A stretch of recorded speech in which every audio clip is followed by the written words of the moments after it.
Hi, I'm the host of the STO Smokers Lounge. I'm here to tell you about Anchor, the perfect app that you can use right now to start your own podcast network. You can broadcast right now. All you got to do is download the app, whether you have a phone, iPad, or even a laptop or desktop.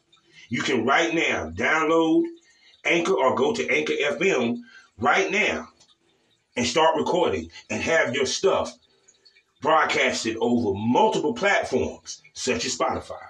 So go to Anchor today and start your podcast career like I have. Because trust me, I love me some Anchor.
It's Thursday, and you know what that means. Good morning.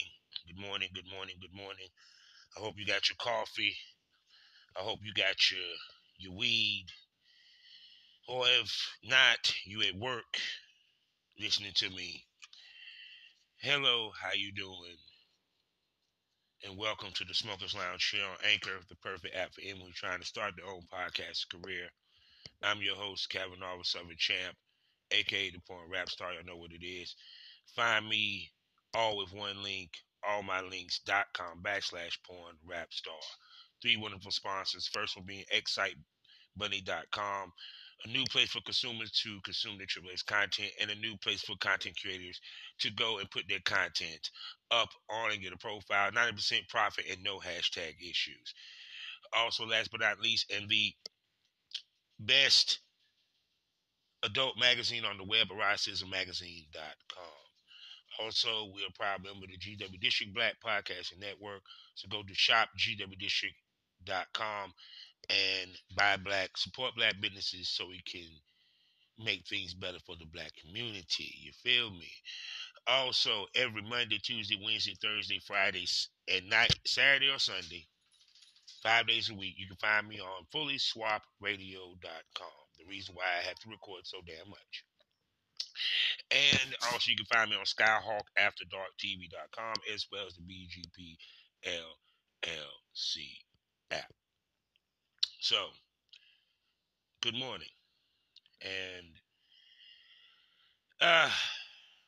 I've changed up the format again for the Smokers Lounge. So now I have a podcast, which is completely me, which is Smoke This Over Dark, which is in the premium smoke room. So y'all go ahead and subscribe. $4.99 a month.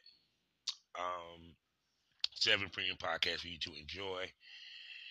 And now I decided, because a lot of people enjoy me just talking, to give y'all an episode to myself or what have you. And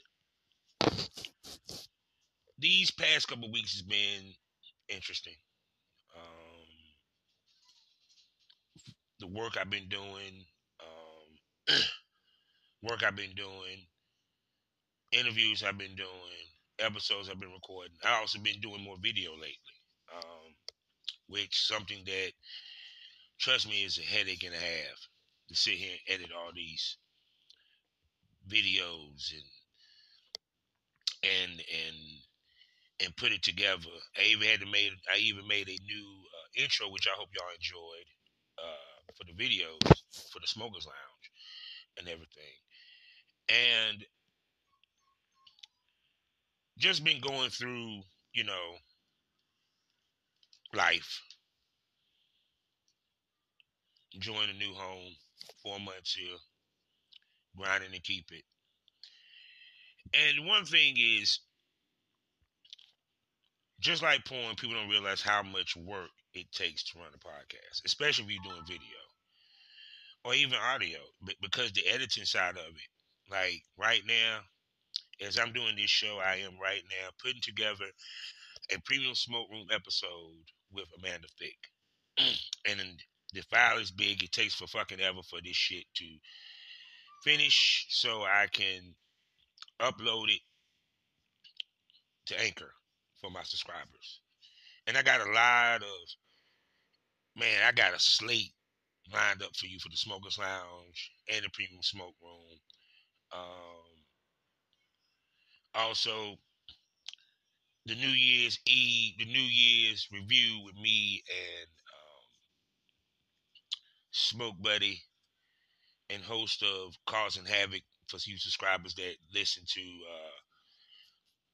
Princess Havoc. Me and her gonna be doing it end of the year, and man, is me and her were talking about it. It was like we really got to sit. We going to do 2 parts of this shit because it's a lot. Because just to go back and remember everything that happened, because it's so much that didn't happen. You know, it's like 1 week you had the news being dominated by the death of Takeoff. Then the next week, Shanquilla Robinson, her situation. You had Kanye. You had all this crazy shit that been going on. And man, it makes a motherfucker light a blunt and drink some coffee. Like, God damn, what the fuck? It is fucking crazy as shit. And I'm looking forward to doing that end of the year. I got 2 Christmas episodes coming up. It's a surprise who they're going to be. I got 2 episodes that are going to drop. I probably try and figure I'm going to drop one New Year's Eve and one Christmas Eve and one Christmas Day. So I have a lot of content coming up for you people during the Christmas holidays. Also, next month is my anniversary month. It'll be officially 2 years that I've been doing podcasting. It's been a wonderful journey so far, and for the people that I met, connected with, um, and the whole night is wonderful. I can't even express, like today. Keep my thing crossed. Hopefully, everything works out. I get the opportunity to check another off the bucket list. Marley Moore, Big Booty Marley, as y'all know. Bye Marley, all that shit. Um, I get to interview her, and I always wanted to work with her as a talent, and I always respected her as a female talent and businesswoman. To watch her journey from when she started with, I think, Super Hot Films to having her own company, LLC. You know, yeah. Trust me, she doing her thing, and also I see there's some rap beef in the porn industry, which is funny.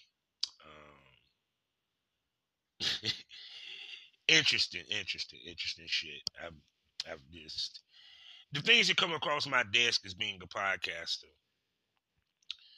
um, in the porn industry is kind of funny. Like, but I try not to report too much or talk too much on the negative or the bullshit. I let them come on the show and discuss their own issues or what have you. But yeah, there's such thing as porn beef, people. I didn't experience porn beef myself, so going back and forth on Twitter, all the shit that you see the celebrities do, yeah, porn stars are doing that first. You know, I remember I had to shut down my Twitter because the beef just got so stupid. And you would think, why would porn star have beef? Well, you know, motherfuckers just like in rap, just like in life, motherfuckers sometimes rub each other the wrong way. Business deal might have went left between the two females. You know, situation females on the road together and they fall out. There's beef in porn. You know, period. That was funny. I heard a dude. I heard. I'm not gonna say names because I told you I don't say names on the Smokers Lounge itself. That I heard a rap verse or what have you, and it named a prominent porn star. Now, I'm not gonna sit here and critique the song or promote it or what have you, and I ain't gonna say what my thoughts really is about the verses. But I am curious to see what the guy that he dissed answer to be, knowing his ability upon the mic, and I'll leave you at that. So I leave it at that. So, but I am,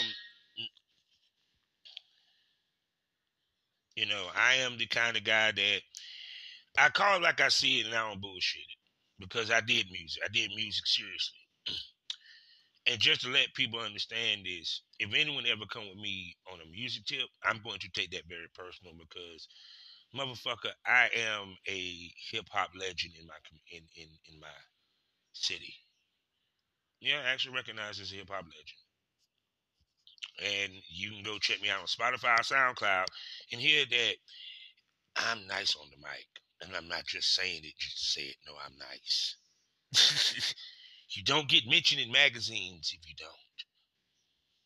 You know. So even into later years, I was in a magazine. I actually got the motherfucker somewhere around this house. So opening up for some of the top companies, top artists of the day. Even had the opportunity to be signed by artists. Just just didn't fall through.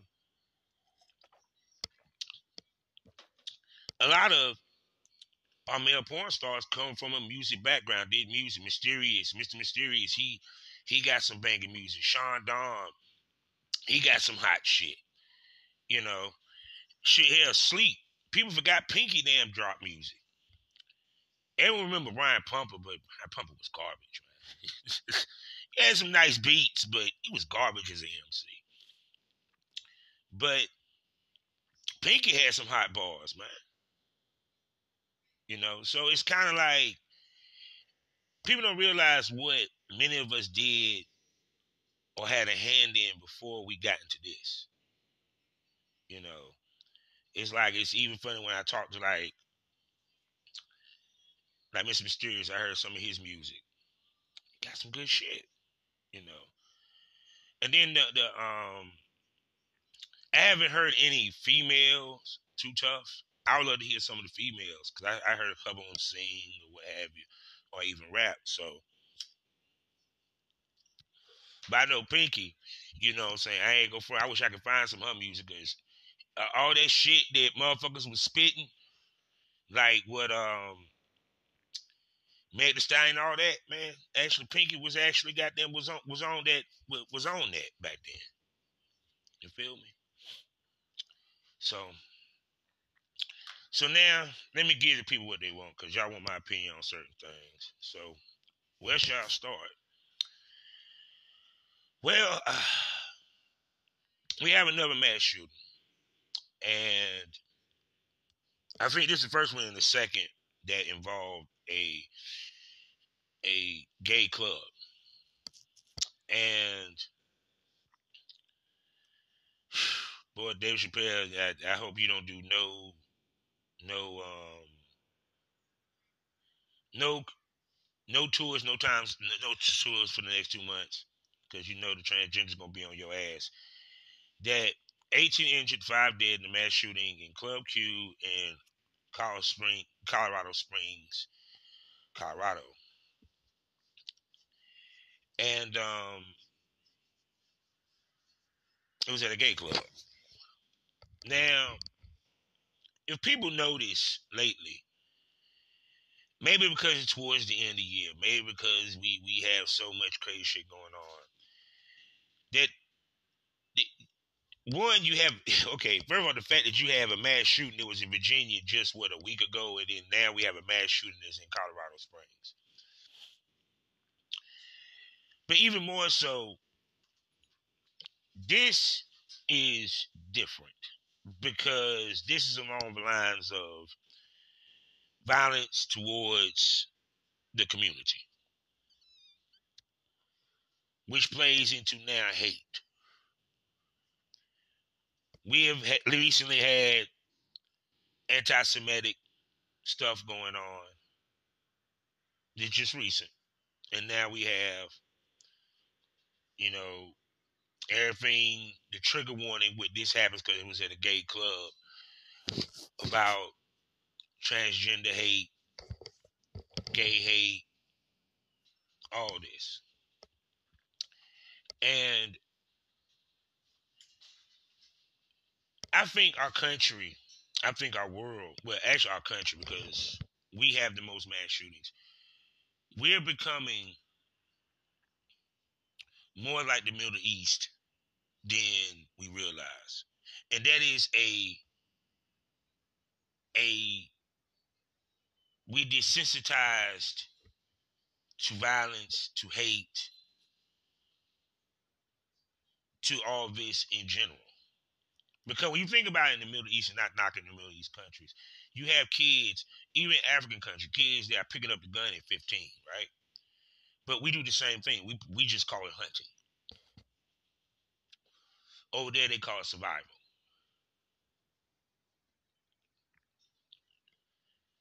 See, we're becoming much like them.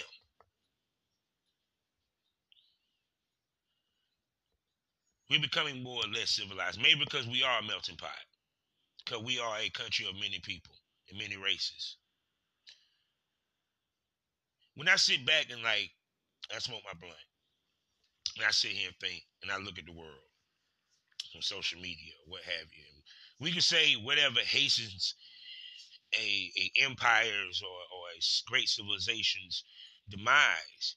Of course, people are going to look at it if this when hasten ours, social media and this and that, and no, it's in this country. When any country, when you become desensitized to violence, gun violence, death in general, negativity, your country weakens, your civilization weakens, your life weakens. Because when you become desensitized, that means that you're used to it, which means that you don't really care to change it because you're used to it.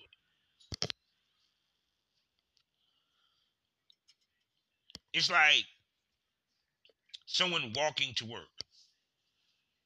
They become desensitized to walking to work. The pain in their feet, their back, depending upon how long they got to work or catch the bus. So what happens is you decide to get a car. Why?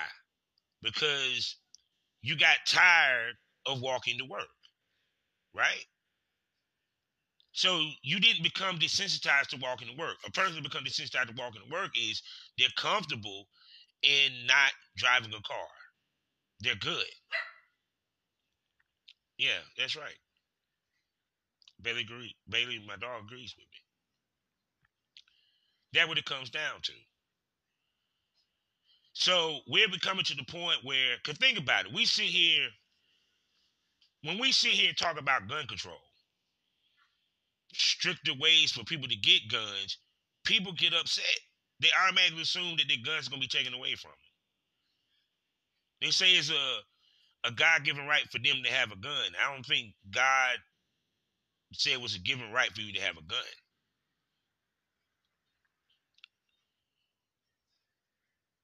Period. There's countries that have not had mass shootings because they have stricter gun laws. But it's not just the gun laws, it's the people they are not desensitized to death. No, when they see a mass shooting or a woman, no, no, we ain't having this shit again. No, I don't want to deal with this. We're desensitized to it.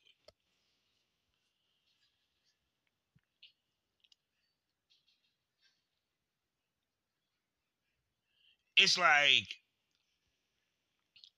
I had a conversation on one of the podcasts, and the conversation went to why have we became so sensitive of a culture. The reason why, because the things that we pose to have an uprise for, we don't, because we always listen to the minority that half the time they're not talking about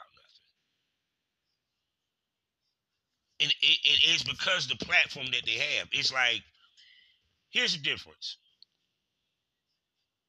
The internet made it to where you can't, what's where I'm looking for? You can't regulate who has a platform. See, when there was no internet, that means you had to go through trying to get on TV.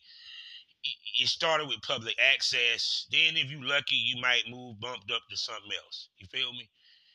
I mean, shit, there used to be time when there was only 3 channels. Let's keep it 100. There used to be a time where TV shut off, but we'll discuss that. We didn't discuss that umpteen times. That also tells you my age. I'm an old fellow, old soul. But the point I'm trying to make as I ramble on is that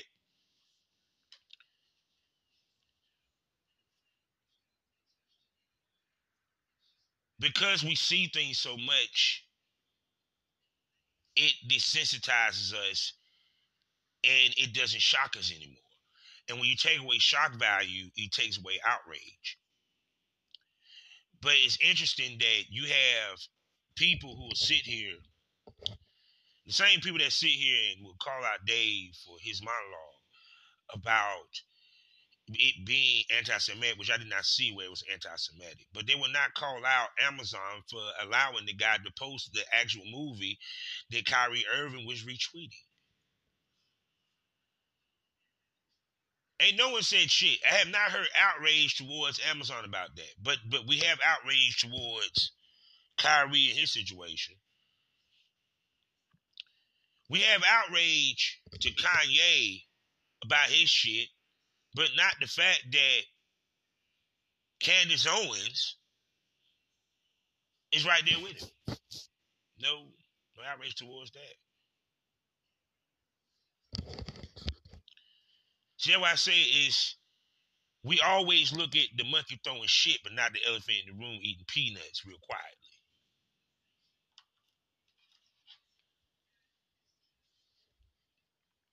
We get outraged over the smallest shit, but the outrage for the biggest shit, we don't push it heavy.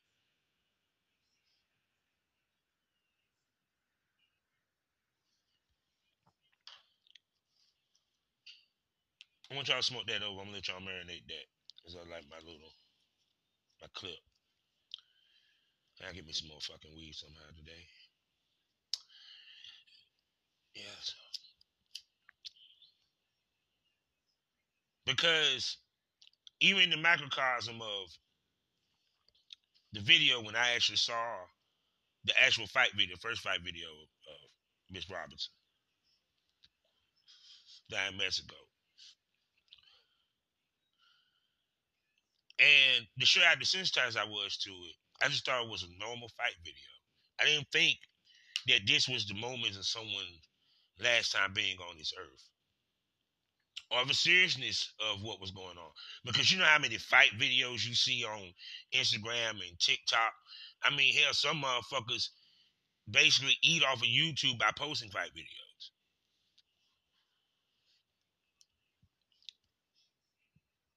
Well, but then when I started looking at the YouTube videos and the news broadcasts, yes, I do still look at the news, people. I'm one of a few people that do.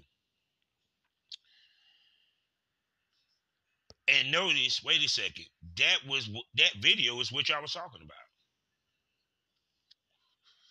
Now, we can sit here and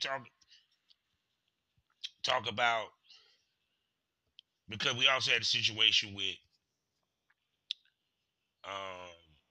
Takeoff, how many people had videos, but these people's videos kind of led to figuring out who shot Takeoff, right? But it's bigger than that to me. It's, we rather film shit or tragedy or somebody in peril than to actually go help the person. See, what's crazy is that the guy that was filming the two girls fighting, he was a friend of theirs. And like I understand in other shows, as you hear, as you listen, I done been in positions where I had friends actually get in fights. Actually about to get in a fight with a friend my damn self. But you know what's crazy? They either didn't let it happen, or if we did allow it to happen, we broke it up quickly once we saw things was going to escalate too far.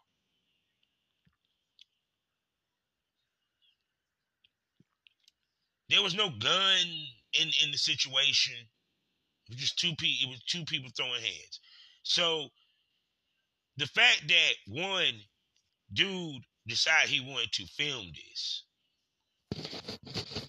which knew prior to this, she would say she had this said to do that she was going to confront her.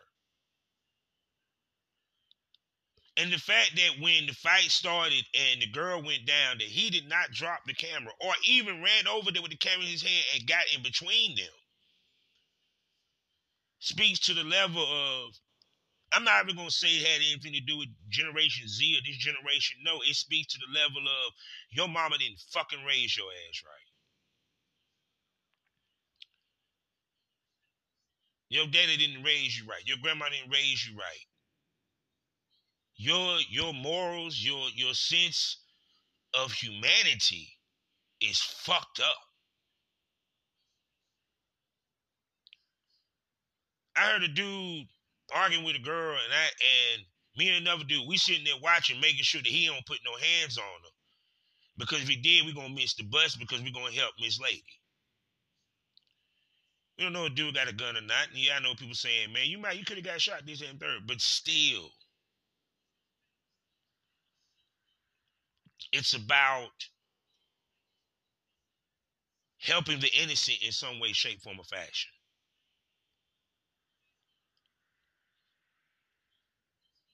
We have lost a love for humanity. We have lost a love for our brothers and sisters.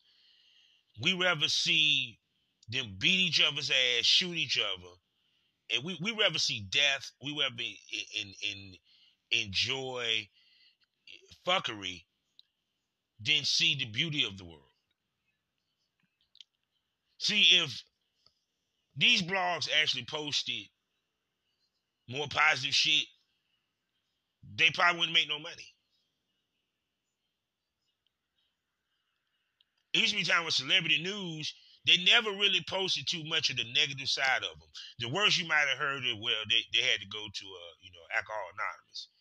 Now, and see, part of it is self-inflicted wounds because they post their own shit. I mean, I want you to think about this. Rappers now have to be mindful of when they post on Instagram.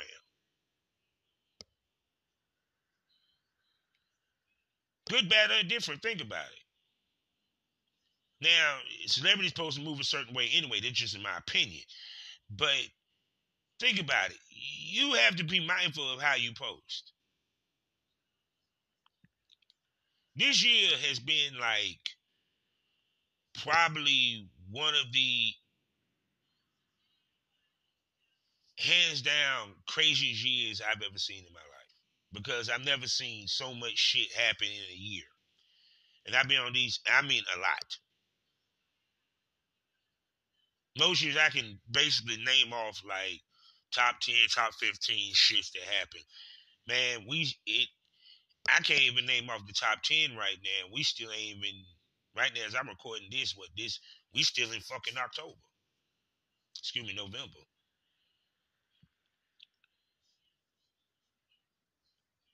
I mean, people forgot about the fact there's still COVID around.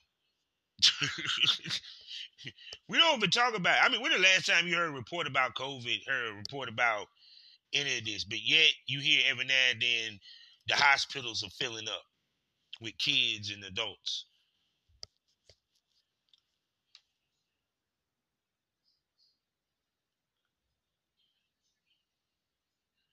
But it's just crazy how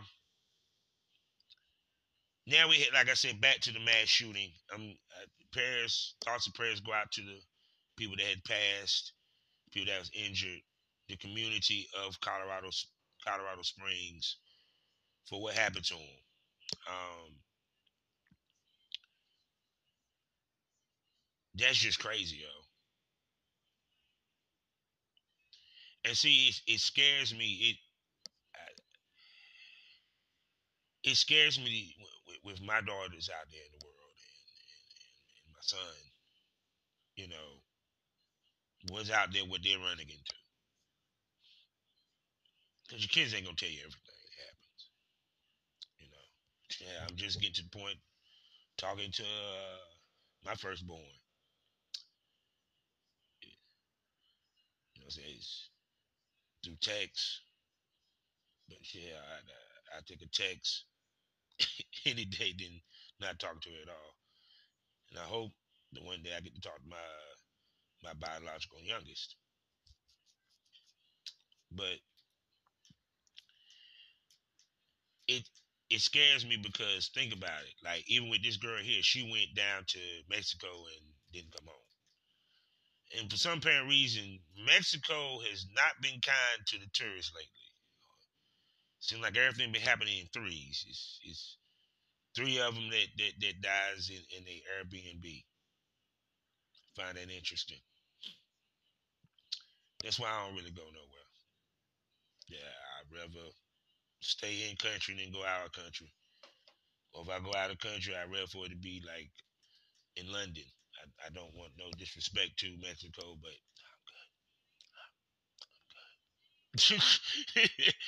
I'm, I'm good.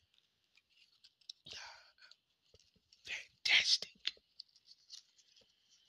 But even more so, it's just crazy how just to see that we have another mass shooting and it's in a gay club. Similar to that over Orlando. And it's like it makes you wonder, like Boondocks, what the fuck did that community do to this son of a bitch that made him want to go shoot up a club? I mean, I don't know the complete behind the complete story. I haven't read it just yet. But the fact that you is willing to walk into a club and open fire on people is bad enough. And it goes back to we can look at it one or two ways. It could be because he's racist and he hates the gay community. It could be he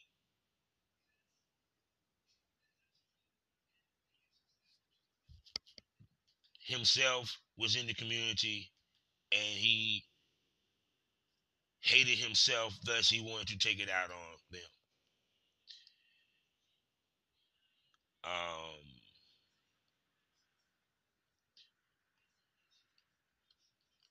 but to me, anyone that does that, they're not happy with who they are, what they are.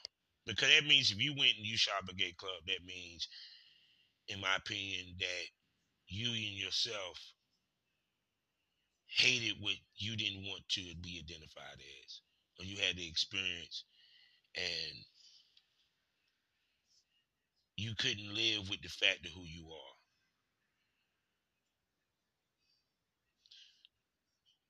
Period. It's like because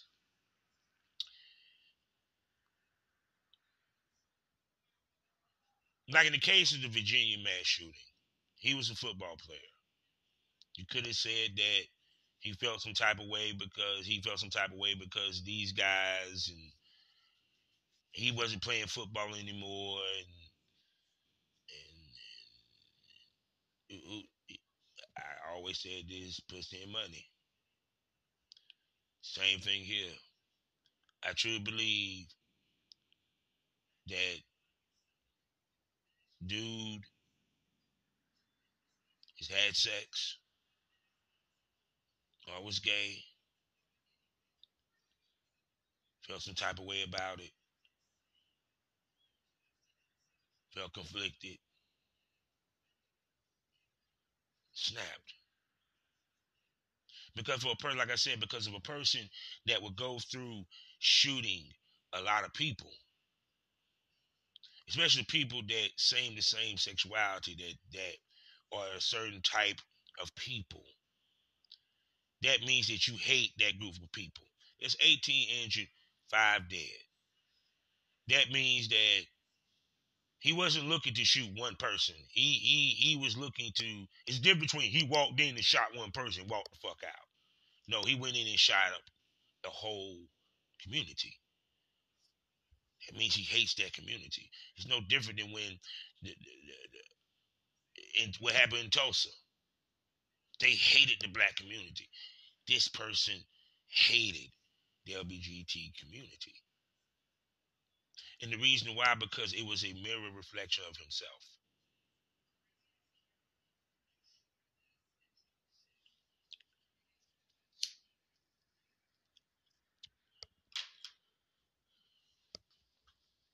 Because whatever reason would you hate transgenders?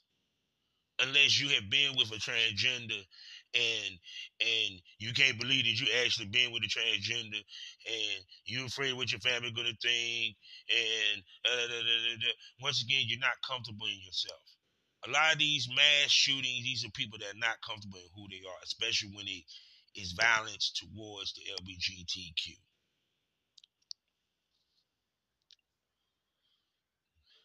See, each mass shooting has its origin and its thought process. When it comes to a synagogue, is a person that hates Muslims, has an issue with Muslims. So 9 out of 10, it's probably racist. Just what happened up in Buffalo. It was a bunch of black people. Probably racist because it was a white dude. The kids down in Texas.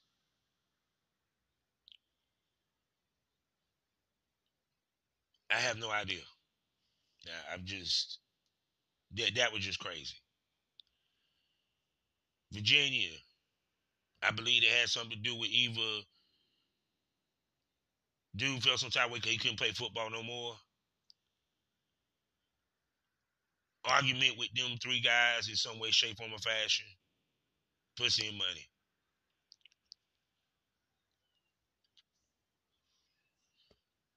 Either pussy and money.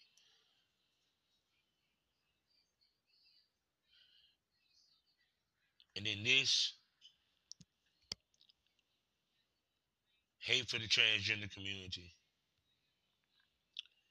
is because he loved one and either his heart got broken or his mind got broken because he couldn't accept that he's into that. So he decided to kill what he couldn't accept. And pretty sure he probably killed himself if he didn't get captured.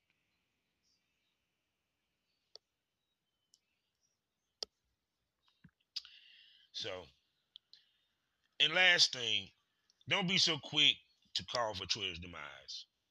And the reason why I say that is that regardless of whether Elon Musk is an idiot or not, whether he has multiple billions or not, he's trying to make money out of this. So he's going to figure out how to make money out of this. Now, if he decides to, because even if he's filed bankruptcy with this, it still enables him to be able to operate this. I heard that he now allowed Trump on Twitter.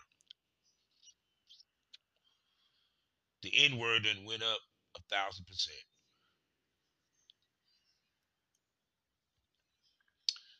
So with that being said, life is a learning experience. What's the point of the experience? You had to learn anything. Smoke this over.